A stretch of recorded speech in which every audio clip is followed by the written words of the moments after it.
Magandang araw. Muli natin pag-usapan ang mainit na paparating na laban na General Casimero at Luis Nery. 3 araw na lang, bakbakan na nila. So ito yung mga update na nakalap natin. Ito nga, Casimero, nagbigay ng clue kung anong round niya tatapusin si Luis Nery sa laban nila sa Sabado. Sinabi niya ang numero umano niya, 6-7. Kilalang kilala talaga si General Cuadro Alas Casimero sa kanyang pagiging palabas at matapang magbigay ng prediksyon bago ang kanyang mga laban.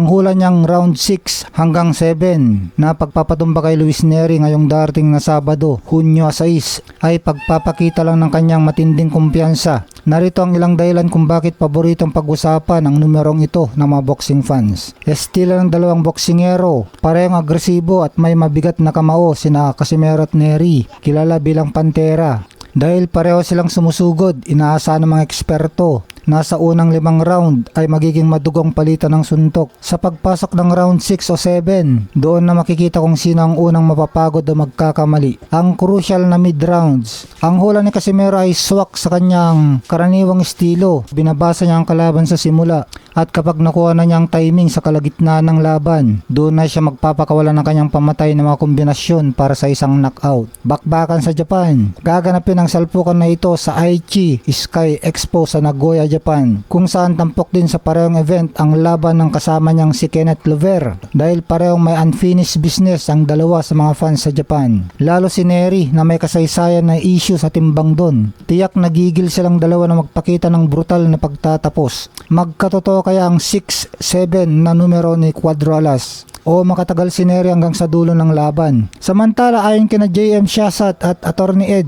na match made in heaven ang Casimero versus Nery. Ayon sa veteran boxing analyst na si Attorney Ed Tolentino at sports journalist na si JM Shasat, itinuturing na isang match made in heaven ang bakbakan General Casimero versus Luis Nery. Ngunit may halong biro at sarkasmo ang bansag na ito dahil sa makulay at kontrobersyal na kasaysayan ng dalawang boksingero, partikular na sa Japan. Kasaysayan ng pagiging overweight. Parehong kilala sina Casimero at Nery sa pagkakaroon ng issue sa pagkuha ng tamang timbang sa kanilang mga nakalipas na laban. Si Luis Pantera Nery ay sikat na sikat sa Japan matapos itong maban noon ng Japan Boxing Commission JBC dahil sa pagiging overweight sa kanyang rematch kay Shinsuke Yamanaka. Si Casimero naman ay nagkaroon din ng mabigat na issue sa timbang at sa patakaran ng JBC kamakailan. Dahil sa kanilang reputasyon, pabirong sinabi ni Attorney Ed Tolentino na pwedeng-pwede nang itapon ng mga fight officials ang timbangan para sa laban na ito. Dahil ang mas malaga ay ang garantiya ng isang brutal at maduwang salpukan, oras na magharap na sila sa loob ng ring. Kaya naman tinawag itong match made in heaven dahil bukod sa pareho silang knockout artist, pareho rin silang may bad boy image na gigil patunayan ng kanilang sarili sa mga fans sa Japan. Samantala, magandang balita ayon sa kampo ni General Casimero, nasa 125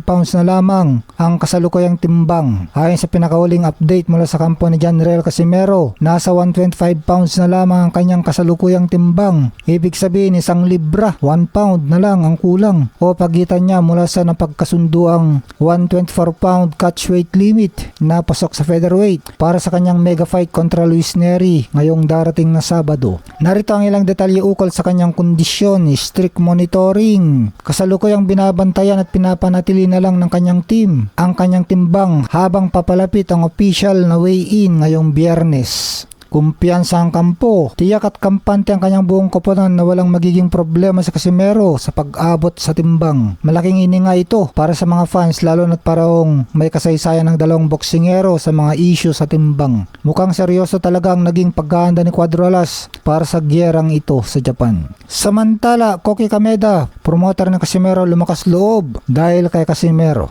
Inilad ng Japanese promoter na si Koki Kameda na hindi niya malilimutan ang tulong at magandang salita na ibinigay sa kanya ni General Casimero noong mga panahong nagkakaproblema ang kanyang boxing event. Narito ang mga detalye kung paano pinalakas ni Casimero ang loob ni Kameda. Mabigat na pagsubok ayon kay Kameda. Dumating sa punto na halos hindi na siya makatulog at nangihina na dahil sa bigat ng problema sa kanyang boxing event na muntik nang makansel. Mga salita ni Casimero. Sinabihan siya ni Casimero na walang ibinibigay na pagsubok ang mundo sa'yo kung hindi mo ito kayang lagpasan, at nagpakita ito ng buong pagtitiwala na magagawa niya ito ng paraan. Epekto kay Kameda dahil sa mga salitang ito ng boksingero Inamin ni Kameda na talagang lumakas ang kanyang loob at muling nabigyan ng pag-asa upang ituloy at maitaguyod ang nasabing event. Dahil dito lubos ang pasasalamat at labis na pananabik ni Kameda na mapanood ang nalalapit na bakbakan sa pagitan ni Casimero at Luis Neri. Samantala, magandang balita nga, dumating na sa Japan ang Mexican former 2 Division World Champion Luis Neri para sa kanya nakatakdang laban kontra kay Janriel Casimero. Agad siyang nagsagawa ng isang public media workout upang ipakita ang kanyang kasalukuyang physical na kondisyon at kahandaan bago ang kanilang tapatan. Habang nagpapasiklab si Neri sa kanyang workout, kampante naman ang kampo ni Casimero dahil nakuha na nito ang target ng timbang para sa kanilang catch weight limit, kaya planchado na ang kanilang bakbakan. Magandang balita pa rin, Casimero walang oras na sinasayang. Hindi nagsasayang ng oras si Janriel Casimero sa Japan. Nag-ensayo siya ng mabuti. Narito ang ilan sa mga ginagawa niya sa kanyang training: skipping rope workout. Masigasig na skipping rope si Casimero upang mapanatili ang kanyang bilis at liksi. Shadow boxing. Nagpakita rin siya ng matitinding kombinasyon ng suntok at footwork habang nagre-ready sa loob ng ring. Kondisyon ng katawan. Kitang-kita ang magandang kondisyon ng kanyang katawan habang ipinapakita ang kanyang abs na patunay na kanyang disiplina sa pag-ensayo. Malunggay pandesal ng kanyang abs.